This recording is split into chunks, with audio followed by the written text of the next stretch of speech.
So we're a 25-year-old organization, and we've been focused laser-like on the question of global warming.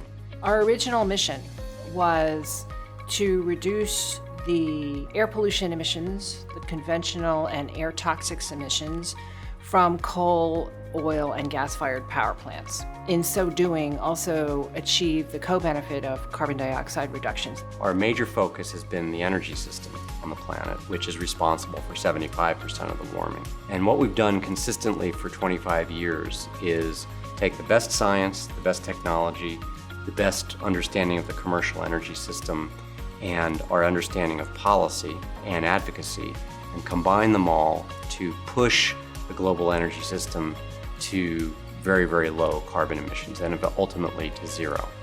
Clean Air Task Force is a different type of climate NGO. We take a different approach to thinking about solutions. We ground them in what's going to be necessary to transform the energy system. And by doing that, we design policies and have an advocacy strategy that focuses on what's going to be necessary in the political environment to accomplish those things today. –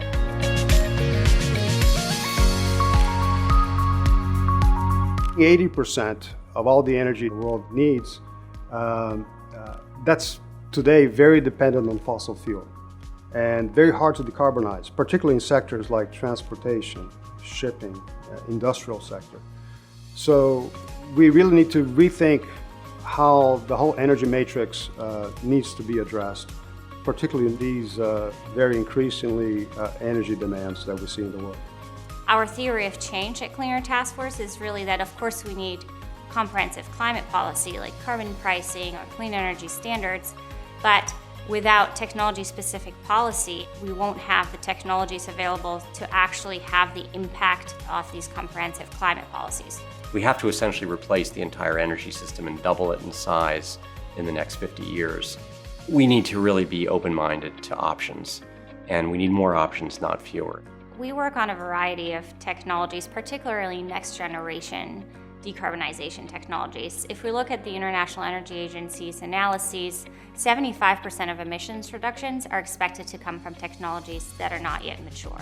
So our vision would be to have a very rich menu of zero carbon energy: wind, solar, carbon capture, advanced geothermal, hydrogen, nuclear fission, nuclear fusion, and have policymakers and the public able to really choose from a number of really good options. We call this optionality. The more options we create, the lower the risk of failure. And we're really stretching our thinking in terms of looking at transformative, radical solutions, but at the same time, being realistic. In the next 25 years, we need to be very close to a net zero global energy system. And that's going to be an incredibly large challenge. The climate problem is a complex one. There's lots of different facets and elements. It's not just transportation, you also have industry, you also have, frankly, a lot of political interest and a lot of people who are kind of staked in the old system. And so you need to do a lot of things simultaneously. So I think we're different in that we sit at the center. I prefer to sometimes call it the radical center, because sometimes it's radical to say, I don't have an ideology, I just want to solve the problem. So maybe you could call us radical pragmatists. I have a lot of hope for the work that we are doing at CATF, because in many ways I think that we are stepping out of the comfort zones and we are asking some very tough questions, and we are engaging with some very difficult things that a lot of mainstream organizations would probably stay away from. One thing that sets Clean Air Task Force apart is that we are always creating new tools and resources to help governments, help regulators move forward more quickly. One of the things that attracted me to the climate space was a lot of it's fresh and new. There's a lot of things have yet to be seen. There's a lot of technology yet to be developed. We talk about hydrogen a lot, we talk about ammonia a lot, but it doesn't mean that we're anti-batteries, right? We realize that, batteries have their role. And I think that keeping an open mind is really a key to making sure that we solve this problem as efficiently as possible. Innovation cannot start when we are confined to a box.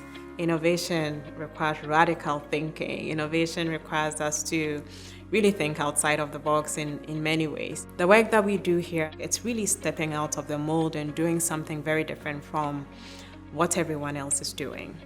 And for those who support us, it takes a lot of courage to be able to say, let's invest in this thing. It's new and it's daring, but we think that it can drive change at scale. And so we want to put our money into that. I love being part of CATF because we are always working from a well thought out strategy. I just feel really fortunate to work in an organization where I get to work on climate change with some of the best, smartest thinkers on the problem anywhere in the world. I would say I'm inspired by the need to do something. I am not a person who can sit by and watch while we commit planetary suicide without attempting to move a solution. I think that most of the people at Clean Air Task Force are motivated by this notion that we have been given many gifts as individuals, and that it is appropriate and necessary, if you will, for us to bring those gifts to bear to do something for others. So what keeps me going is that I think this problem is solvable fundamentally. And what excites me is the idea that by thinking really hard about policy and technology levers, we can actually change the world over a period of decades, and we can get out of the climate danger that we're in. And the prospect of doing that, I think, is encouraging and exciting. Climate is a human rights issue.